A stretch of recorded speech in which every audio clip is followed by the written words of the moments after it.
తెలంగాణ మొత్తం ఒక రూలు, మునుగోడు నియోజకవర్గంలో మాత్రం మరో రూలా? ఏ బిడ్డా, ఇది నా అడ్డా, ఇక్కడ నా మాటే శాసనం అంటూ ఎమ్మెల్యే రాజగోపాల్ రెడ్డి సొంత రాజ్యాంగం అమలు చేస్తున్నారా? ఏ విషయంలో ఎమ్మెల్యే ప్రభుత్వ విధానాన్ని సవాల్ చేస్తున్నారు? అందుకు ఆయన చెప్తున్న రీజన్స్ ఏంటి? Congress party fire brand leaders లో ఒకరైన మునుగోడు ఎమ్మెల్యే కోమటిరెడ్డి రాజగోపాల్ రెడ్డి సరికొత్త వివాదానికి తెరలేపారు. తన నియోజకవర్గంలో కొత్తగా ఏర్పాటు చేయబోయే మద్యం దుకాణాలకు ఎక్సైజ్ శాఖ నిబంధనలకు బదులుగా సొంత రూల్స్ ని అప్లై చేయాలనుకుంటున్నారట.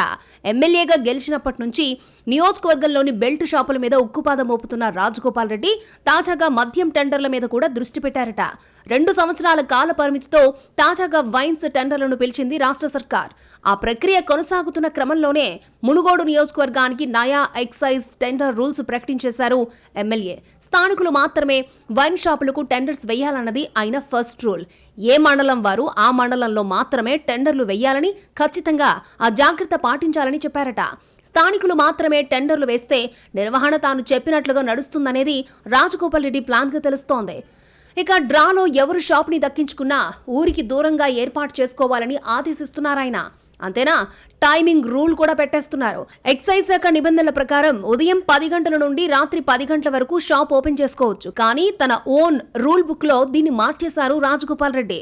నియోజకవర్గ వ్యాప్తంగా అన్ని వైన్ షాపులను సాయంత్రం 4 గంటల నుండి రాత్రి 8 గంటల వరకు మాత్రమే తెరవాలంటూ రూల్ పాస్ చేస్తున్నారట. ఇక వైన్ షాపులకు అనుబంధంగా పర్మిట్ రూమ్లకు నో ఛాన్స్, అలాగే సిండికేట్ ను సహించేది లేదని, తన రూల్స్ జాగ్రత్తగా అమలయ్యే బాధ్యత క్యాడర్ తీసుకోవాలని చెప్పారట మునుగోడు ఎమ్మెల్యే. అంతేనా, ఇంకొక అడుగు ముందుకేసి హస్తం పార్టీ నేతలెవరూ మద్యం టెండర్ల జోలికి వెళ్లొద్దని సూటిగా చెప్పేయడం కలకలం రేపుతోంది. నియోజకవర్గం వ్యాప్తంగా మొత్తం 26 మద్యం దుకాణాలున్నాయి. ఒక్కొక్క షాప్ నుంచి 2 సంవత్సరాలకు కలిపి ప్రభుత్వానికి లైసెన్స్ ఫీజు కింద 1,10,00,000 చెల్లిస్తారు. అలా 28 కోట్లకు పైగా ఆదాయం వస్తుంది. ఇక టెండర్లు దాఖలు చేసే సమయంలో దరఖాస్తు ఫీజు కింద దాదాపు 4 కోట్లకు పైగా అదనపు ఆదాయం ఉంటుందన్నది ఒక లెక్క. అయితే రాజగోపాల్ రెడ్డి ప్రకటించిన మునుగోడు రాజ్యాంగం ప్రకారం ప్రభుత్వ ఆదాయానికి భారీగా గండి పడుతుందన్న ఆందోళన వ్యక్తమవుతోందట ఎక్సైజ్ శాఖ అధికారుల్లో.